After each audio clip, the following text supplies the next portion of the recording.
اللهم صل وسلم على Assalamualaikum warahmatullahi wabarakatuh. سيدنا محمد. Alhamdulillah, wassalatu wassalamu ala rasulillah Muhammad ibn Abdullah wa ala alihi wa sahbihi wa mawalah, la hawla wa la quwata illa billah. Allahumma faqihna fid din wa 'allimna at-ta'wil, amma ba'du, fa inna asdaqal hadisi kitabullah wa khairal hadi hadi Muhammadin sallallahu alaihi wasallam wa syarrul umuri muhdatsatuha wa kullu muhdatsatin bid'ah wa kullu bid'atin dhalalah wa kullu dhalalatin finnar. Para hadirin jamaah Musholla Firdaus yang mudah-mudahan kita semua dimuliakan oleh Allah Subhanahu wa taala. Sebelum kita mulai, Bapak Ibu, pengajian rutinitas kita setiap minggu, marilah kita baca suratul Fatihah, di mana Fatihah ini kita hadiahkan buat musannif pengarang kitab Bulughul Maram, Al-Imam Asy-Syaikh Ibnu Hajar Al-Asqalani, dan sarah daripada kitab Bulughul Maram yakni Misbahuz Dzalam li Syekh Muhammad Muhajirin, dan kepada guru-guru kita yang telah mendahului kita semua, mudah-mudahan mereka semua dapat naungan rahmat Allah Subhanahu wa taala. Dan kita yang belajar mudah-mudahan diberikan keistiqomahan oleh Allah Subhanahu wa taala, dan ilmu yang kita dapat menerapkan, mengaplikasikan dalam kehidupan kita sehari-hari. Al-Fatihah ta'ala hadhihi niyyah. Al-Fatihah. Bismillahirrahmanirrahim. Alhamdulillahirabbil alamin arrahmanirrahim maliki yaumiddin. Iyyaka na'budu wa iyyaka nasta'in ihdinas siratal mustaqim. Siratal ladzina an'amta 'alaihim ghairil maghdubi 'alaihim waladdallin. Amin. Bismillahirrahmanirrahim. Wa an Aisyah radhiyallahu anha qalat. Dan dari Aisyah radhiyallahu anha berkata, karena Rasulullah sallallahu alaihi wasallam, seringkali baginda Nabi sallallahu alaihi wasallam yadhkurullaha ala kulli ahyanihi, berzikir kepada Allah ala kulli ahyanihi, setiap waktunya. Rawahu Muslimun, hadis ini riwayat Imam Muslim. Wa 'allaqahu al-Bukhari, dan ditaklik hadis ini oleh Imam Bukhari. Para bapak, ibu, bu, dengar bu, ada beberapa poin dari hadis ini bu. Pertama, kita lihat Aisyah mengatakan karena Rasulullah. Kalau kita baca hadis pak, di kitab apa aja deh, yang penting hadis, ada kalimat karena Rasulullah, ini mengindikasikan atau menunjuki bahwa yang Nabi lakukan seringkali, jarang, hampir nggak pernah Nabi tinggalkan. Berarti kata Aisyah, karena Rasulullah yazkurullah, berarti Rasulullah sering zikir, wirid kemana? Ke Allah Subhanahu wa ta'ala. Di dalam kitab ini Misbahuz Dzalam ada salah satu komentar daripada Imam Nawawi. Qala Nawawi fi syarhi Muslimin, wa hadzal hadisu aslun fi zikrillahi ta'ala bitasbihi wa tahmidi wa tahlili wa takbiri wa ma asbahaha minal azkaril waridati minan nabiyyi sallallahu alaihi wasallam. Kata Imam Nawawi, hadis ini menjadi dasar dalam zikir kepada Allah dengan apa? Tasbih. Bagaimana bu? Subhanallah. Yang kedua, dengan tahmid. Bagaimana tahmid? Alhamdulillah. Yang ketiga, wa tahlil. Bagaimana tahlil? Tahlil, bukan Allahu Akbar. La ilaha illallah. Ngobrol aja sih, jadi kagak merhatiin. Tahlil bu, la ilaha illallah. Ibu mau ditahlilin? Gak mau. Keempat, wa takbir, baru dah tuh takbir ngucapin Allahu Akbar. Berarti wirid-wirid yang habis sholat kita baca, itu sering Nabi baca wiridnya. Nah maka kita kalau habis sholat baca itu pak, Subhanallah, Alhamdulillah, Allahu Akbar, la ilaha illallah, baca. Wa ma asbahaha minal azkaril waridah, dan apa yang menyerupai dari wirid-wirid itu, dari apa tadi tuh? Dari tasbih, tahmid, tahlil, takbir, apa yang menyerupainya itu dari zikir yang warid dari Nabi. Apa yang Nabi pernah baca, Ya baca, itu namanya zikir kepada Allah Subhanahu. Bu, Pak, kita hidup di dunia itu mesti ada tameng. Mesti ada yang namanya pelindung secara batin, secara ruhani. Kalau kita lindungin diri kita secara jasmani, olahraga, 4 sehat 5 sempurna, bener nggak? Batin kita pun harus begitu. Jangan sampai kita hidup nih, hati kita itu jadi apa? Keras. Orang kalau kagak pernah zikir, kagak pernah wirid, ya hati jadi apa, Bu? Keras. Jadi keras, susah untuk lunaknya, sehingga menerima kebaikan, diajak kebaikan, oh gak mau. Kenapa? Zikirnya kurang. Nah, salah satu zikir yang diistiqomahkan oleh Nabi ini, subhanallah, alhamdulillah, apalagi la ilaha illallah, Allahu akbar. Bapak Ibu udah kok gak usah pakai kedukun lagi. Ya, orang-orang pinter, emang Ibu kagak pinter? Orang pinter. Ya, berarti kita orang bodoh kalau begitu ya. Udah istiqomahin, itu zikir dari Nabi Shallallahu Alaihi. Ini saya punya cerita nih, Bu. Ini beneran ceritanya nih. Saya punya teman guru. Ini teman saya punya teman lagi, tetangga. Dulu, Bu, itu kan musim begal ya. Musim begal, Bu, di Bekasi dulu. Sekarang alhamdulillah sih masih ada 1-2 mah, cuman gak kayak kemarin dah. Ya. Singkat cerita, ini Pak, temannya dari teman saya, dia lagi naik motor. Ini orang ini istiqomah banget, Pak. Ngamalinnya apa? Subhanallah, alhamdulillah, la ilaha illallah, Allahu akbar. Setiap waktu dia amalin itu, dibaca wiridnya. Karena dengan keistiqomahan Allah berikan perlindungan. Dibegal ceritanya nih, teman dari teman saya, Bu. Dibegal langsung dibacok, Pak. Apanya? Tangannya yang robek bajunya. Tangannya enggak ngapa-ngapa. Nah, ini teman saya nanya, Bapak punya ilmu apa dibacok kagak mempan? Begitu katanya. Luar biasa ini Bapak. Apa kata Bapak? Saya nggak punya amalan apa-apa, Pak. Yang saya wiridkan, yang saya istiqomahkan, apa yang Nabi ajarkan. Apa itu? Subhanallah, alhamdulillah, Allahu akbar, la ilaha. Udah istiqomah itu. Ketika dia istiqomah itu, dimanapun kita berada, Allah ngasih perlindungan buat kita semua. Cuman yakin, jangan makin ragu. Dan juga kagak boleh dites-tes, mentang-mentang udah istiqomah, Allahu akbar, subhanallah. Coba jangan pakai golok dulu, pakai silet. Pakai dicoba lah, kebelah, Bu. Langsung nyalain dah Ustadz katanya istiqomah nggak mempan. Ini sebelek tembus. Pakai pisau duren kata Ustadz. Yang penting artinya apa? Ini zikir yang diistiqomahin oleh Nabi akan membawa apa? Membawa keselamatan buat diri kita, bukan hanya di akhirat, di dunia pun Allah Subhanahu wa taala akan membantu kita. Cuma lagi nih, abdolnya nih. Ada hadis Nabi bunyinya begini, anni karihtu an azkurallaha illa ala taharatin. Usahain, Bu, Pak, kalau zikir kepada Allah dalam kondisi toharoh, bersih itu artinya suci. Kalau bisa, kenapa? Karena bahasa Nabi anni karihtu. Kalau bahasa kitanya nih, gua gedek banget, begitu bahasanya. Orang zikir kagak pakai uduk lagi, begitu. Kalau bahasa Indonesianya anni karihtu, bahwa aku itu membenci, kata Nabi. An azkurallaha, bahwa aku zikir kepada Allah illa ala tahara, kecuali dalam kondisi bersih atau suci. Memang ada sih di dalam Al-Quran dalilnya. Apa, Bu, dalilnya? Bu, apa dalilnya?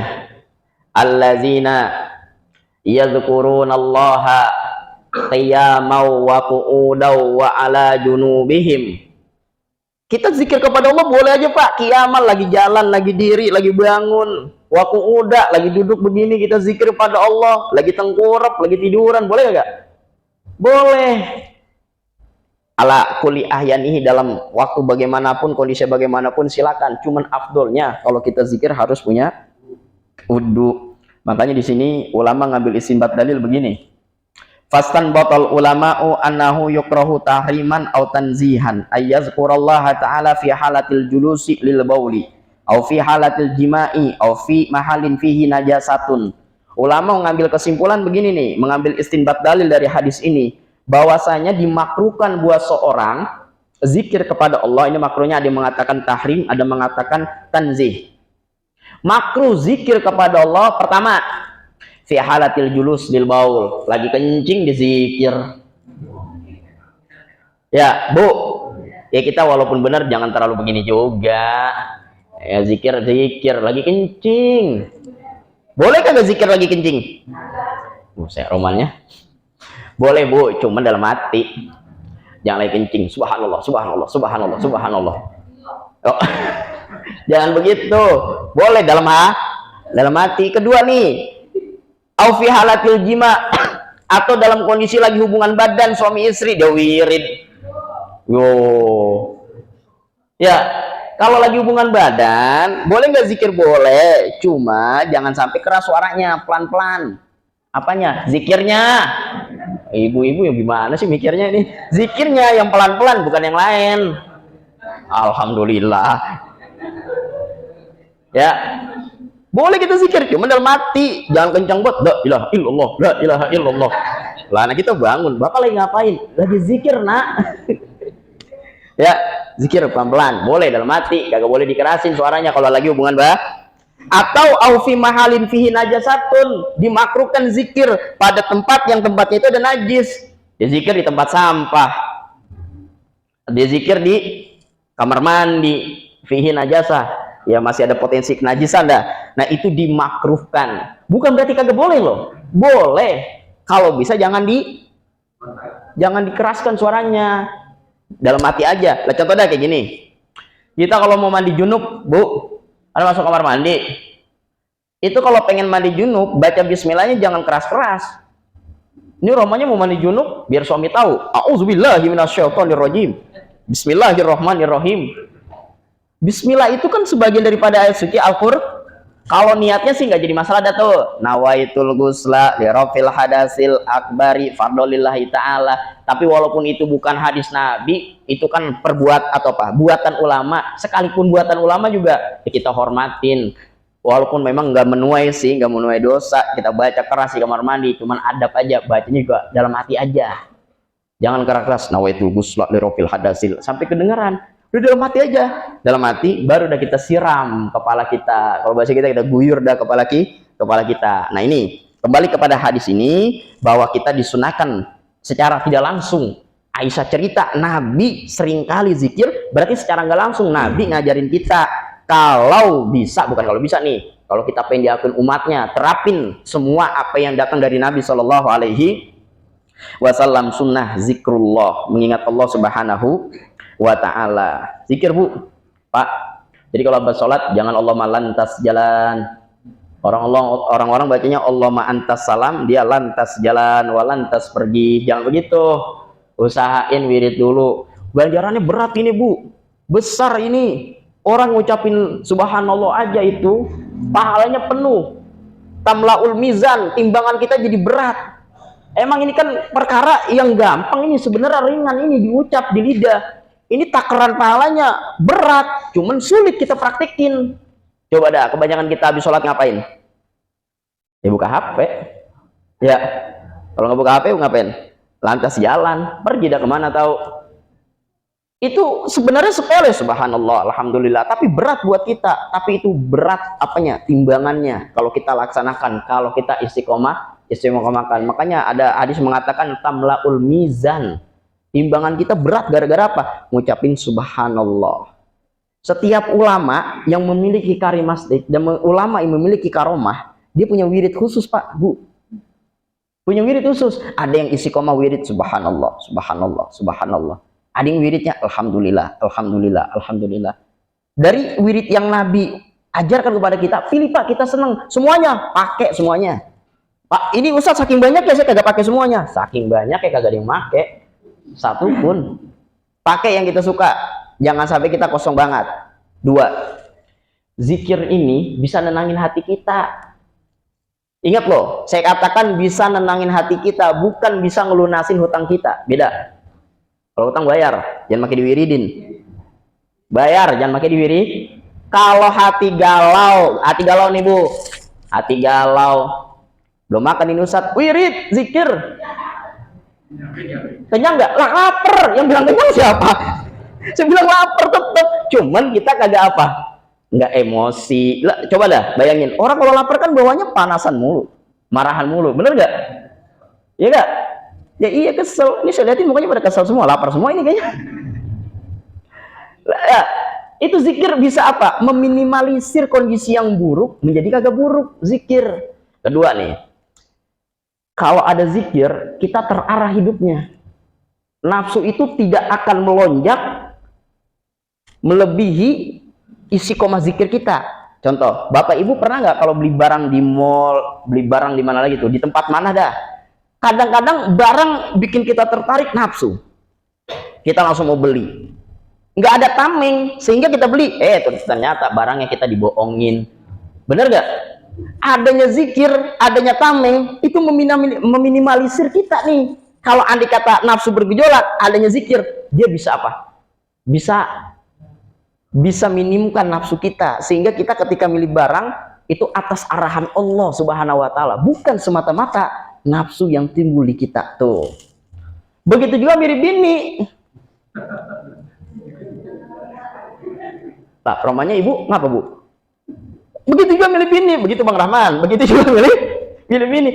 Andai kata kita punya zikir, kita itu diarahkan dengan Allah Subhanahu wa taala. Ini kadang-kadang kita lihat, wah ini botok nih, langsung deketin. Ternyata ini nggak baik kita ke depannya buat kita. Coba kalau ada zikir, Allah ngarahin. Ketika kita pengen deketin dia, ada aja rintangannya. Ada aja halangannya. Pengen ketemu, gagal lah, sama orang tua gagal lah. Oh ternyata Allah berkehendak kagak bagus itu perempuan buat kita di kedepan harinya tuh. Kadang kita suka apa? Suka nyalahin Allah begitu sih. Deh kagak jadi lagi. Padahal Allah punya takdir baik buat kita. Dengan zikir kita, Allah jaga tuh kita dari apa? Hawa nafsu yang bisa menjerumuskan negatif kepada kita. Nah, itu salah satu manfaat zikir. Maka kata Allah, ya ayyuhallazina amanu, hai orang-orang yang beriman, fadhkurullaha, itu suruh zikir kepada Allah, la'allakum tuflihun, biar kamu itu beruntung. Beruntung itu bukan dianalogikan kayak kita dagang jualnya 5.000, untungnya 5.000, bukan itu. Tuflihun itu beruntung dalam arti kita tidak jatuh dalam kelubang maksiat, tidak jatuh lagi kepada sesuatu yang kita tidak inginkan. Tuh beruntung gara-gara apa? Zikir kepada Allah Subhanahu wa taala. Baik, yang di sini ada yang mau ditanya, silakan. Ya. Wah iya. Apa bedanya zikir sama istighfar? Zikir itu sifatnya masih umum, apa aja. Sedangkan istighfar bagian daripada zikir yang sifatnya khusus, berarti dia istiqomahkan zikirnya istighfar. Oh, kalau dia zikirnya tasbih. Jadi kalau ditanya bedanya zikir itu sifatnya umum apa aja yang warid dari Nabi. Kalau istighfar lebih kerucut lagi bahwa dia adalah zikirnya dengan menggunakan istighfar. Ada salah satu amalan nih Bu, Pak. Kita udah baca belum? Udah kayaknya. Udah pada lupa kayaknya. Ada satu wiridan amalan dari seorang wali min auliyaillah. Wiridannya pendek, khasiatnya luar biasa. Salah satu Syekhuna Muhammad Muhajirin yang kita bahas ini, kitabnya Misbahul Zolam. Beliau pengarangnya, punya guru, namanya Syekh Abdul Majid Pekojan. Beliau itu termasuk wali min auliyaillah, Pak. Saya dulu waktu ngaji, pernah diceritain sama guru saya, itu Syekh Muhammad Muhajirin ketika lagi ngaji, di hadapan gurunya itu, Syekh Abdul Majid, dulu kan bahasanya bukan musola, Pak. Langgarnya juga bukan kayak gini. Kalau gini udah cakep banget nih. Dulu cuma pakai bambu, pakai balok, Pak. Nah, singkat cerita lagi ngaji, ini kiai spontan ngomong begini. Ayo kita keluar semua. Lah muridnya pada bingung. Nah ini ngapa kiai? Kita disuruh keluar semua. Akhirnya keluar semua, Pak. Pas keluar semua, balok yang ada di atas, Pak, jatuh pas banget di tempat orang yang ngaji. Itu muridnya menyaksikan langsung. Apa kata muridnya? Kalau bukan ilham dari Allah, nggak tahu balok jatuh. Nah, beliau Syekh Abdul Majid pernah ditanya sama Syekh Muhammad Muhajirin, guru, kira-kira ada amalan yang mantep kagak? Begitu bahasa kitanya. Yang kiranya kalau kita baca bisa mencakup semuanya. Bini biar gampang dapatnya, rezeki biar lancar. Yang jangan pakai nambah lagi nih. Atuh aja urusin. Ya. Bagaimana caranya? Apa kata tuh Tuan Guru Syekh Abdul Majid? Ada amalannya. Salah satunya istiqomahin baca Allahumma gfirli. Dah, titiknya di situ, Pak. Hafal kan ya? Bagaimana, Pak? Allahumma, udah, isi komen aja itu. Sampai beliau mengatakan begini, andai engkau baca Allahumma gfirli, apa sih artinya? Ya Allah, ampunkan dosa aku. Setiap hari kamu baca, kamu minta ampunkan dosa kamu, habis dosa kamu, apapun hajat kamu akan diijabah sama Allah. Jangankan hajat gunung itu bisa kalau kamu perintah suruh diri di atas laut, diri di atas laut. Gara-gara apa? Karomah Allahumma gfirli. Nah, setidaknya habis sholat, subhanallah, alhamdulillah, Allahu akbar, la ilaha illallah, habis selesai sholat, kita kemana? Jangan lupa, Bu, Pak, Allahumma gfirli, Allahumma gfirli, Allahumma gfirli. Udah itu keistiqomahannya dahsyat dan luar biasa. Ya Pak ya Bu, ya terkait zikir, wirid. Baik, yang di sini ada yang mau ditanya? Ada lagi Bapak? Ibu? Baik. Kedua, ini saya masih kaitkan tentang masalah zikir. Bapak Ibu, pernahkah hadir dalam acara walimatus safar? Kita diundang, tetangga kita, misalnya ada tetangga kita yang mau umroh, yang mau haji, bener ya? Kearifan lokal yang sering kita terapkan di kampung kita membaca apa? Ratib. Ratibnya ratib apa? Ratibul Haddad. Pertanyaan saya, kenapa bacanya Ratibul Haddad? Kan ratib banyak. Ada Ratib Al-Aqtas, ya, Ratib Akbar. Kenapa Ratibul Haddad? Nah, ini saya lagi kaitin ke zikir ini. Ternyata itu ada sejarahnya, Bu, Pak. Apa sejarahnya? Pengarang ratib Al-Imam Abdullah bin Ba'alawi, ya. Beliau punya murid namanya Amir. Tinggalnya di Hadramaut di Yaman. Itu sekampung kena bala penyakit, Pak, Bu. Agak waras-waras. Kalau kita mungkin di sini corona ada ya. Di sana tuh taun luar biasa, masya Allah. Nah, ini Amir minta sama gurunya. Siapa namanya? Abu Abdullah Muhammad bin Ba'alawi, ya. Ya, Abdullah bin Ba'alawi, pengarang daripada Ratibul Haddad, minta, guru, kira-kira apa ya wirid dan amalan zikir yang bisa menghilangkan penyakit? Akhirnya atas permintaan Amir ini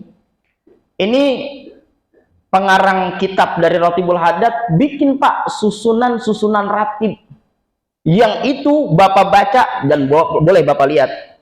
Itu semuanya nukilan dari hadis Nabi, nukilan dari Al-Quran. Dibuat oleh tuan guru ini, akhirnya diijazahkan tuh kepada siapa? Amir. Ketika diijazahkan kepada Amir, mulai dia baca, diturunkan rahmat oleh Allah, sembuh semua penyakit. Nah, berdasarkan di sini nih, Pak, kalau kita punya Ratibul Haddad, baca buat tameng di rumah kita. Minta pada Allah jauh dari penyakit. Itu, Pak, dasarnya 40 rumah loh dari rumah kita kena kecipretan gara-gara kita baca Ratibul Haddad. Itu satu versi cerita. Versi keduanya nih terkait tentang haji dan umroh. Kenapa baca Ratibul Haddad? Itu gara-garanya ada kelompok dari Habib yang pengen pergi haji. Dulu kan kagak pakai pesawat, pakainya apa? Kapal laut. Gue nyampenya, Bu, Pak, hampir kurang lebih 3 bulan baru nyampe. Kadang orang kampung udah pada lupa dia pergi haji kalau balik-balik. Saking lamanya. Itu ketika dari dia berangkat pakai kapal, dijegat, Bu. Dijegat sama siapa? Kalau bahasa kita sekarang sama pembegal. Iya, begitu dah bahasanya. Kagak, belum nyampe ke sana, Bu. Belum nyampe ke Mekah, belum nyampe udah dibegal duluan. Akhirnya dia bingung. Karena dia dapat oleh-oleh dari gurunya, lagi-lagi ini ceritanya gurunya lagi. Dibaca Ratibul Haddad. Nah, ketika dibaca, Allah selamatin. Nyampe dah tuh ke Mekah Al-Mukarramah. Berdasarkan dalil inilah ulama-ulama kita, kearifan lokalnya, setiap orang pengen umroh, pengen haji, dibacain Ratibul. Bukan itu aja.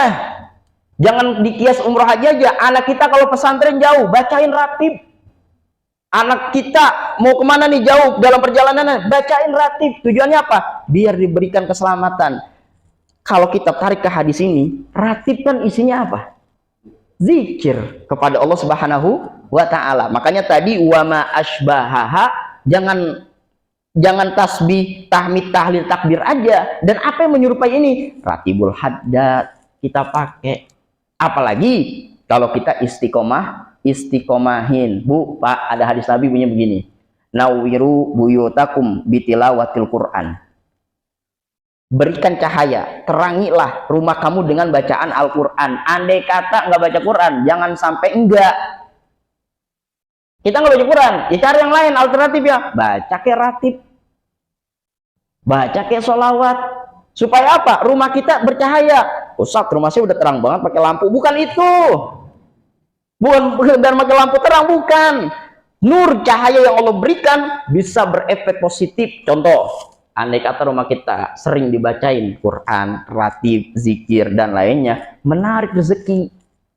Kedua, banyak berkahnya. Orang kalau rumahnya dibacain Quran, dibacain ratib, diisi dengan kajian-kajian, atau rumahnya bertempatan dengan pengajian emak-emak biasanya tuh. Pengajian bapak-bapak, insya Allah penghuninya kecipretan menjadi orang alim. Makanya kalau kebagian rumah jangan pakai, ya Allah, habis ini makanan gue dah. Jangan begitu. Ini kadang-kadang gelit banget sih, giliran aja ketempatan. Oh jangan lah, pada mundur. Padahal mah apa? Di situ tuh banyak malaikat rahmat kalau diadakan hal-hal yang positif. Begitu juga nih musola, masjid, diajen taklim begini nih, pengajian. Banyak banget ini dikelilingin malaikat, cuman kita kagak ngeliat. Ingat Bu, bukan malaikat maut. Bukan Israel. Kalau Israel yang tua duluan kayaknya. Yang tua duluan yang selamat maksudnya, yang muda keselamatan lagi. Itu malaikat tuh malaikat rahmat, kita dikelilinginya oleh siapa? Oleh malaikat. Dengan sebab apa? Ini kayak gini kita ngaji zikir. Nah, itulah keutamaan zikir kepada Allah Subhanahu wa taala. Makanya saya katakan, Bu, nggak ada kiai yang alim kalau dia nggak punya amalan. Coba ibu bapak tanya dah, ustadz kiai yang alim yang pintar tanya kalau dia kagak punya amalan, bohong. Ada amalan yang diistiqomahkan buat dia, entah subhanallah, entah alhamdulillah, pasti ada. Nggak mungkin ada sosok ulama alim dia nggak punya wirid hiris yang dia istiqomahkan setiap harinya, pasti ada. Tinggal kita yang minta. Udah minta dapat, istiqomahin. Ini mah kagak minta doang, tapi kagak diamalin. Ya, itu salah satunya tadi tuh, Allah magfirli. Baik, ada lagi yang mau ditanya? Silakan. Ada Bu, Pak? Baik, kita lanjut. Wa an Anas bin Malikin radhiyallahu an, dari Anas bin Malik radhiyallahu an, anna Nabiya sallallahu alaihi wasallam, bahwa Kanjeng Nabi sallallahu alaihi wasallam ihtajama, dibekam. Bu, bekam udah pernah? Belum pernah ya? Bapak udah pernah Pak dibekam? Sunnah Nabi itu Pak, dibekam. Cuman saya ngasih saran, kalau dibekam itu yang badannya gemuk aja dah. Ya, yang kurus jangan, ngeri patah lagi. Yang badannya gemuk tuh, karena dia Pak, mohon maaf ya, kan disedot dia tuh Pak. Disedot, udah habis disedot, ditusuk-tusuk, keluar dah tuh darah, disedot lagi. Kalau badannya gede kali, kelihatannya empuk, enak. Kalau badannya kuru, beda nih ya, ada kurus, ada kuru, bedain. Ada kurus, ada kuru, beda kan ya? Iya, kalau kurus mending masih ada dagingnya dikit. Kalau kuru, tulang mulu. Jadi yang disedot bukan daging, tulang pada kropos. Tapi itu mah saran dari saya. Artinya hadis Nabi ini kan sifatnya masih global. Ya mau kurus kek, mau kuru kek, mau gemuk kek, silakan kalau pengen dibekam. Nabi dibekam itu, habis dibekam, wasalla walam yatawaddo. Nabi langsung sholat, kagak pakai. Berarti kondisi Nabi ketika dibekam kondisinya udah punya wudu. Ketika dibekam berarti keluar darah. Berarti ketika keluar darah batal nggak wudunya? Nggak batal. Darahnya najis nggak? Darah kita, darah Nabi mah kagak. Bu, darah kita najis ya. Darah kita aja najis, apalagi dari darah suami ibu. Najis. Ingat, tapi darah Nabi kagak najis. Ini ketika Nabi lagi dibekam Pak, keluar darah, darahnya dikumpulin, diminum Pak. Ai. Yang minum siapa? Sahabat Nabi. Siapa namanya? Ibnu Zubair. Yang minum darah Nabi, Ibnu Zubair. Ketika diminum sama Ibnu Zubair, apa kata Ibnu Zubair ketika ditanya sama Nabi? Ini darah kan justru buang sama Nabi. Ya Ibn Zubair, izib hadzal dam, buang nih darah. Jangan sampai orang tahu ini darah. Siap Kanjeng Nabi. Ibnu Zubair langsung keluar, ke kiri, ke kanan, diminum sama Ibnu Zubair. Blok. Udah minum, laporan sama Nabi. Ya Rasul, tenang, darah kamu nggak ada satu orang pun yang tahu. Wah, Nabi seneng kan? Di mana buangnya? Nih, fibat nih dalam perutku. Diminum artinya. Apakah Nabi marah?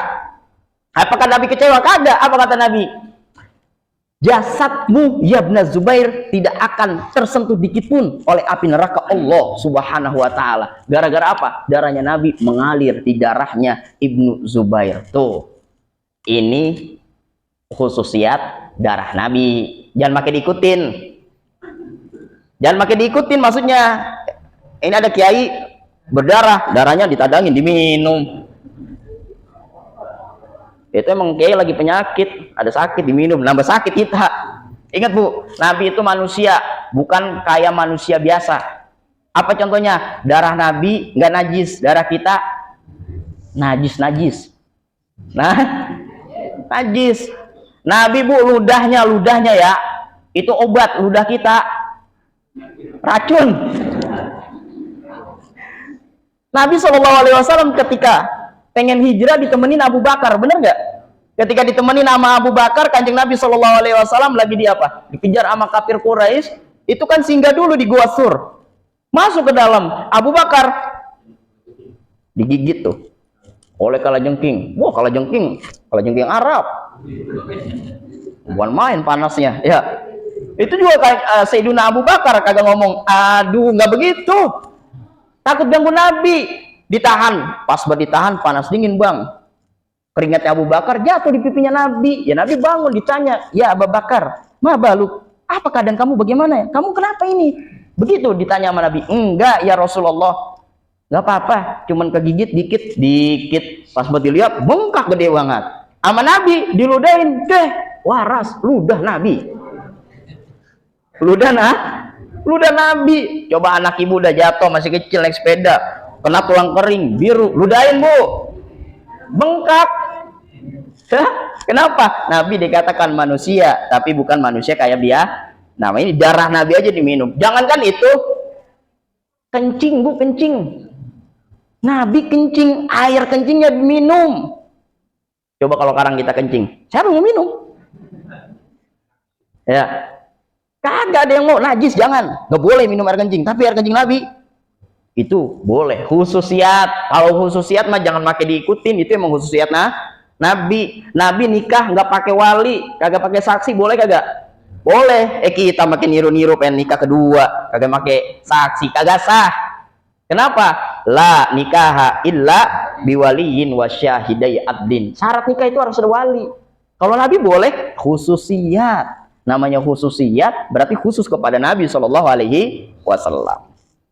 Nah, berdasarkan dalil ini, fihi dalilun ala annal hijamata la tanqudul udu'a, bahwasanya bekam itu tidak membatalkan udu. Ingat, nggak batal udu. Kalau puasa batal nggak? Ibu, kalau lagi punya udu, ibu dibekam, keluar darah, batal nggak? Enggak, ini dalilnya. Nabi dibekam, habis itu langsung sholat, nggak pakai udu lagi. Dan sekarang sih balik pertanyaannya, kalau lagi puasa batal nggak? Puasa batal apa kagak? Oh, enggak lah Bu. Ya enggak. Kalau kita lagi puasa dibekam, sunnah Nabi, orang Nabi pernah kok dibekam lagi puasa, buktinya kagak batal. Ini mah bukan lembaga khususiat, yang ini mah bukan. Emang begitu, coba dah. Ibu bapak tanya dah sama tukang bekam, Bang, kalau bekam bagusnya udah makan apa sebelum makan? Tanya, pasti jawabannya sebelum makan. Kalau udah makan dibekam bisa mengakibatkan muntah atau mual. Saya pernah sholat dibekam Bu sekali, nanya sama teman saya. Dia sebelum bekam dia nanya dulu sama saya, Bang, habis makan apa belum? Belum makan. Mengapa mau nawarin makan? Lah kagak. Kalau habis makan tartaran dulu dah, nunggu setengah jam baru dibekam. Lah emang apa? Ngeri kalau seandainya dibekam habis makan punya potensi mual atau muntah. Itu salah satunya. Nah, Nabi pernah dibekam kondisinya puasa dan itu tidak batal. Ingat, kalau dari dalam keluar nggak batal, dari luar ke dalam batal. Paham nggak? Badan kita nih Darah adanya di mana darah? Di dalam badan. Dari dalam keluar kagak batal. Kalau dari luar ke dalam, coklat-coklat, kue bolu, itu kan adanya di luar. Masukin ke dalam, batal nggak? Nah itu batal namanya. Kebangetan banget lagi puasa dia makan bolu. Jadi kalau dari dalam keluar nggak batal, dari luar ke dalam kalau puasa. Baik, ada lagi yang mau ditanya? Silakan. Ada Ibu? Oh baik. Apakah orang lagi puasa disuntik batal? Kita kias begini dah. Waktu puasa kemarin kan kita masih corona, benar nggak? Nah, itu kan salah satunya divaksin. Disuntik kan divaksin, batal apa enggak? Kalau batal, semuanya pada batal itu puasa kemarin. Bu, ada 5 lobang buat laki-laki, ada 6 lobang buat perempuan. Banyakan perempuan lobangnya sama laki-laki.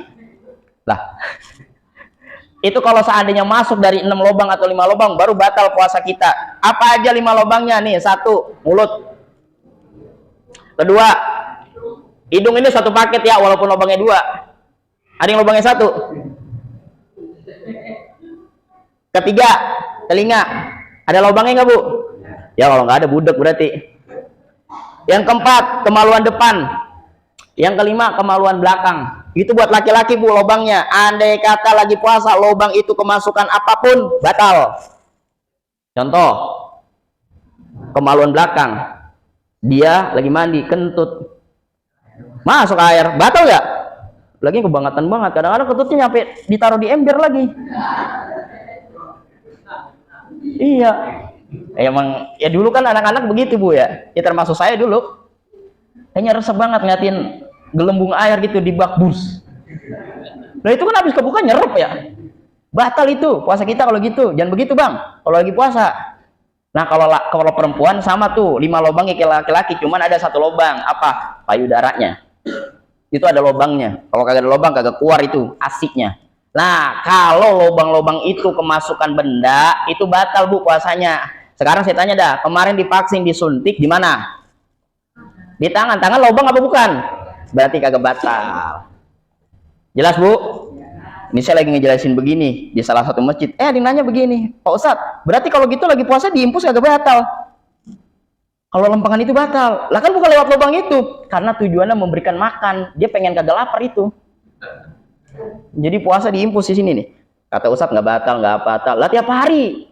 Tujuannya apa? Biar kagak haus sama kagak lapar. Kalau tujuannya itu nggak diperbolehkan. Karena kan kalau disuntik, divaksin tujuannya memberi obat, bukan asupan gizi atau makanan. Sehingga ulama bilang walaupun nggak masuk dari lubang tadi, karena tujuannya itu lil it'am atau lil giza, memberikan gizi dan makanan, batal puasanya.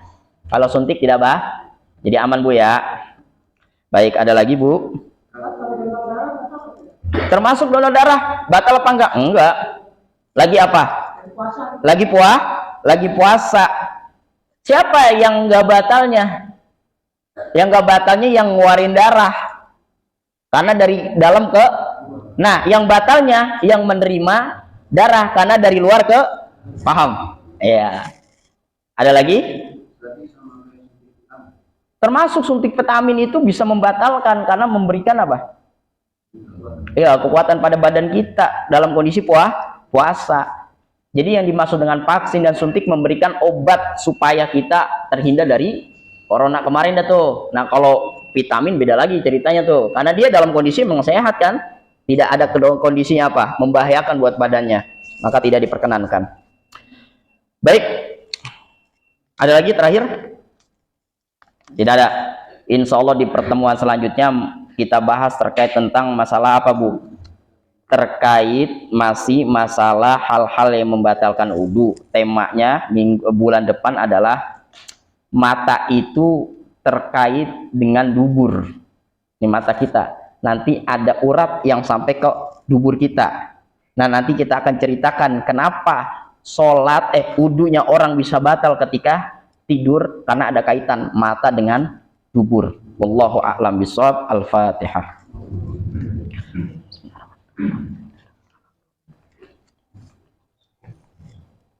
Bismillahirrahmanirrahim. Alhamdulillahirabbil alamin. Hamdan yuwafi ni'mahu yukafi mazida. Allahumma shalli wa sallim ala sayidina Muhammadin wa ala ali sayidina Muhammad. Allahumma anfa'na bima 'allamtana wa 'allimna ma yanfa'una warzuqna uluman tanfa'una fid dini wa dunya wal akhirah.